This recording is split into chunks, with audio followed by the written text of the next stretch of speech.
एक तरफ अमेरिका और ईरान के बीच महीनों से चले तनाव, सैन्य टकराव और धमकियों के बाद आखिरकार एक समझौता हो गया।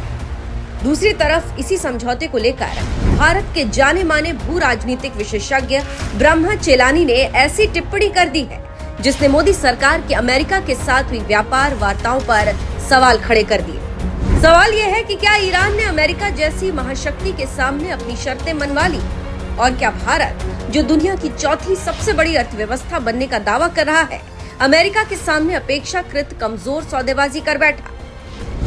कहानी की शुरुआत होती है उस ऐतिहासिक समझौते से जिस पर अमेरिकी राष्ट्रपति डोनाल्ड ट्रंप और ईरान के राष्ट्रपति मसूद पेजेश्कियन ने डिजिटल माध्यम से हस्ताक्षर किए।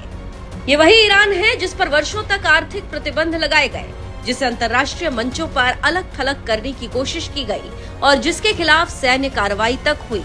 लेकिन समझौते के बाद ब्रह्मा चेलानी ने सोशल मीडिया प्लेटफॉर्म एक्स पर जो लिखा, उसने पूरी बहस का रुख बदल दिया।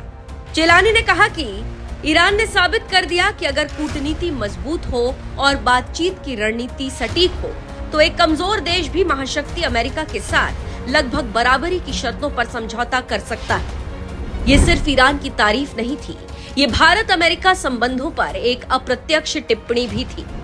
चेलानी ने भारत अमेरिका व्यापार फ्रेमवर्क की तुलना करते हुए कहा कि फरवरी में हुए समझौते में भारत की जिम्मेदारियां पहले दिन से स्पष्ट, मापने योग्य और निगरानी योग्य बना दी गई, जबकि अमेरिका की जिम्मेदारियां चरणबद्ध शर्तों पर आधारित और जरूरत पड़ने पर बदली जा सकने वाली रखी गई। यानी चेलानी के अनुसार भारत ने शुरुआत में ही अपनी अधिकांश प्रतिबद्धताएं सामने रख दी, जबकि अमेरिका ने अपने विकल्प खुले रखे और यही बात अब राजनीतिक गलियारों में चर्चा का विषय बन गई।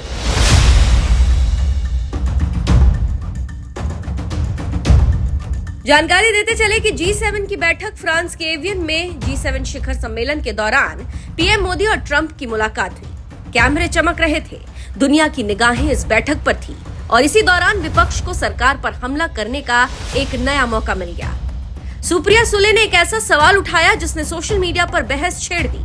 उन्होंने कहा कि प्रधानमंत्री मोदी ट्रंप के बगल में बैठकर उन्हें बार बार एक्सीलेंसी कह रहे थे, लेकिन भारतीय नाविकों की मौत के मुद्दे पर खुलकर बात नहीं कर पाए। सुप्रिया सुले ने आरोप लगाया कि जब ट्रंप से भारतीय नाविकों की मौत को लेकर सवाल पूछा गया तो उन्होंने न तो माफी मांगी और न ही अफसोस जताया और उनके अनुसार उस समय प्रधानमंत्री मोदी की ओर से भी कोई तीखी प्रतिक्रिया नहीं आई। विपक्ष का आरोप है कि भारत जब अपने नागरिकों और नाविकों की सुरक्षा की बात करता है तब उसे और अधिक मुखर होना चाहिए। हालांकि सरकार समर्थक इसे पूरी तरह राजनीतिक बयानबाजी बता रहे हैं। उनका कहना है कि कूटनीति कैमरों के सामने नहीं बल्कि बंद कमरों में होती है और शायद यही वजह थी कि प्रधानमंत्री मोदी ने ट्रंप से बातचीत में सीधे तौर पर समुद्री सुरक्षा और भारतीय नाविकों का मुद्दा उठाया। बैठक के दौरान प्रधानमंत्री मोदी ने ट्रंप को पश्चिम एशिया में शांति स्थापित करने के प्रयासों के लिए बधाई दी। उन्होंने कहा कि आपके प्रयासों से मध्य पूर्व में शांति की एक नई किरण दिखाई दे रही है और भारत चाहता है कि ये शांति लंबे समय तक कायम रहे। लेकिन इसके साथ ही मोदी ने एक बेहद महत्वपूर्ण मुद्दा भी उठाया, वो था हॉर्मुज जलडमरू मध्य। दुनिया की ऊर्जा व्यापार की धड़कन कहा जाने वाला ये समुद्री मार्ग वैश्विक अर्थव्यवस्था के लिए जीवन रेखा माना जाता है। दुनिया का एक बड़ा हिस्सा इसी रास्ते से गुजरने वाले तेल और गैस पर निर्भर है। यदि यहाँ तनाव बढ़ता है तो सिर्फ पश्चिम एशिया ही नहीं, पूरी दुनिया प्रभावित होती है, क्योंकि भारत अपनी ऊर्जा जरूरतों का बड़ा हिस्सा इसी क्षेत्र से पूरा करता है। मोदी ने ट्रंप को याद दिलाया कि हॉर्मुज स्ट्रेट का खुला रहना सिर्फ क्षेत्रीय नहीं बल्कि वैश्विक आवश्यकता है। लेकिन प्रधानमंत्री की सबसे अहम टिप्पणी भारतीय नाविकों को लेकर थी। उन्होंने कहा कि दुनिया भर में लाखों भारतीय सीफेरर समुद्री व्यापार को चलाने में योगदान दे रहे हैं। वे वैश्विक अर्थव्यवस्था के अदृश्य नायक हैं, इसीलिए उनकी सुरक्षा सर्वोच्च प्राथमिकता होनी चाहिए। मोदी ने उम्मीद जताई कि ईरान और अमेरिका के बीच हुआ ये समझौता समुद्री जहाजों और उनमें काम कर रहे लोगों की सुरक्षा को भी मजबूत करेगा।